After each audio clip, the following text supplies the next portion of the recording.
After another great performance on Monday night, Chiefs still 4-0 and handed out winners last week here on Off the Bench. Can life get any better for our guy, Ben Mintz? Good morning, man. How are you? Oh, man, I'm doing great. It continues to get better. I'm actually laying in bed at the Horseshoe in Bossier City. Made day 2 of a poker tournament. We got a Run Good Poker Series here this week. There were like 340 players. I'm in the final 50 starting back at noon today. And we were playing until 2 a.m., and so I'm still laying in bed calling y'all, but I would never miss the segment. Of course you are. So day 2 is great news, right? That's solid. Yeah, top 40 get paid, so we got a shot. It'll probably be 12 to 15,000 to first. I mean, this is a smaller series, but got to say, Jordy, so much fun having a tournament on the home front.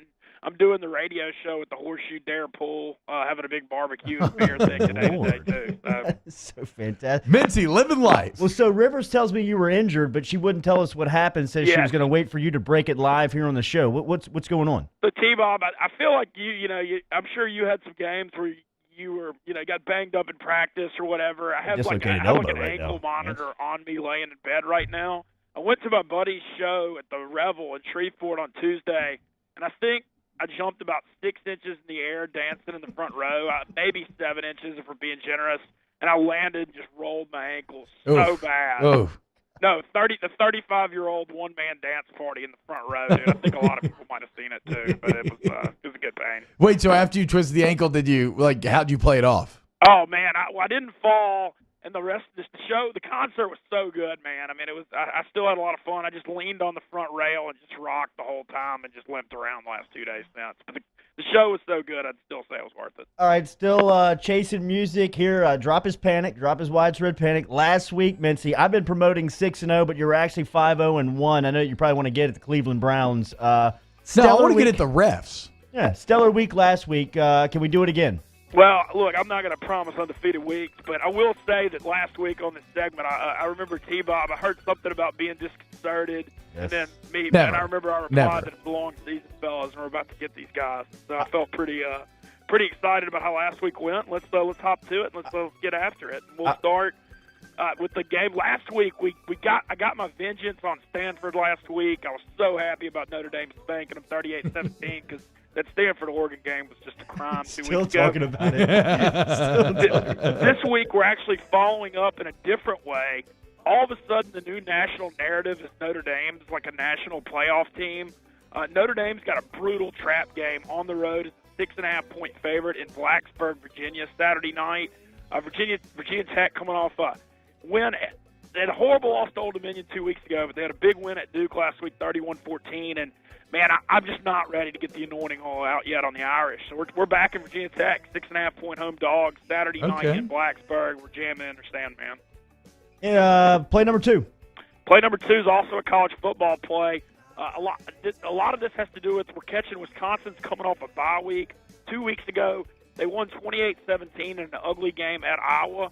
But I love that they had a bye week. They're an 18-point favorite at home against a wretched Nebraska team. And I think Scott Frost, is a great coach. Obviously, he did phenomenal things in Central Florida, but he's inheriting Mike Riley's mess.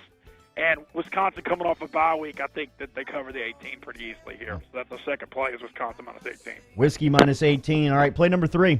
We're going to the NFL where we've been doing real well all year. This is going to be a theme with the NFL. We're taking crappy teams this week that have great situations at home. And we'll start with we're going back to the well on the Cleveland Browns. Gosh, I'm still heartbroken they blew that game last week.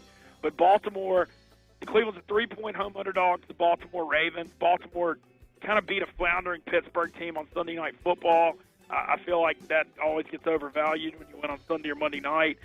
And I think this is going to be a really close game. And I'm taking Cleveland plus 3 at home. I think they pull it out over Baltimore. And if not, they lose very, very close. Play number 4, staying on Sunday.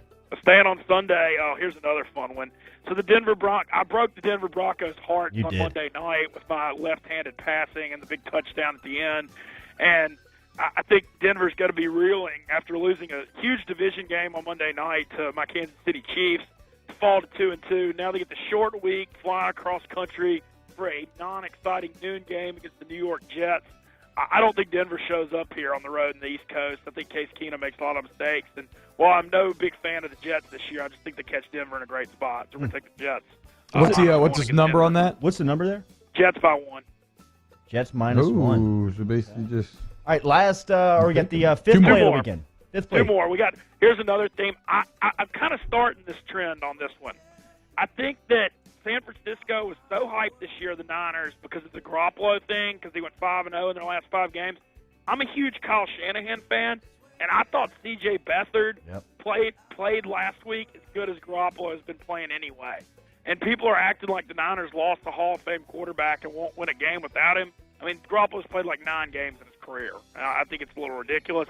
Last week, the Niners had a good effort against the Chargers, losing by 2 on the road. They're a 4.5-point favorite against Arizona at home. Arizona is awful. I don't think they can compete on the road. Josh Rosen's not ready to play in the NFL. So I'm actually backing the 49ers by 4.5 at home here this week, kind of on the theory that Jimmy Garoppolo is overrated and Kyle Shanahan is underrated. Ooh, I love it. So bold picks. -4.5 Yes, there? San Fran -4.5. I love it. All right, last play of the weekend. And the final play of the weekend, we're going to continue our trend of betting against the Oakland Raiders every week. And I'm going to take the L.A. Chargers -4.5. Maybe because I want vengeance on Oakland a little bit, but I also just don't think they can stop Phillip Rivers, Melvin Gordon, and offense. That Cleveland game was brutal. I mean, I hate to ever complain, but gosh, Cleveland got a first down to ice the game, and then they somehow called it back. Yeah, in overtime. I don't get that overturn. I didn't I didn't get it either. I wanted my 6-0 week, but 5-0-1. I think everybody's pretty happy about that. So we're going to take the Chargers -4.5. So I'll review it for all our listeners. Where's that game at? Where's that? What's up? Where's that last game at? L.A. Oakland. L.A. It's at the Chargers. Okay. Chargers. We got 6 home. With one of my big theories, I'm a fan of the home field advantage. We got 6 home teams this week. Okay. So to review our plays for the week, we've got Wisconsin -18 at home against Nebraska. Wisconsin coming off a bye. Virginia Tech is a lively home dog, blaring the Metallica Inner Sandman against the alleged national championship Notre Dame, Fighting Irish. I think they're overrated. We've got Cleveland +3 as a home dog against the Baltimore Ravens. The Jets -1 at home over Denver in a noon early game. I just think Denver in a bad spot. San Francisco -4.5 at home against Arizona. And finally, the L.A. Chargers -4.5 against the Oakland Raiders. Oh, man, we are all home. Everybody this week. Get We've got healthy, a lot Mintz. of bad teams. We've got a lot of marginal teams we're pulling for with great situations. That's how I would describe it. Get healthy, bro. Stay alive day 2. We'll talk to you next week. Thank y'all for having me. I appreciate you guys. Ben Later, Mintz. Mintz.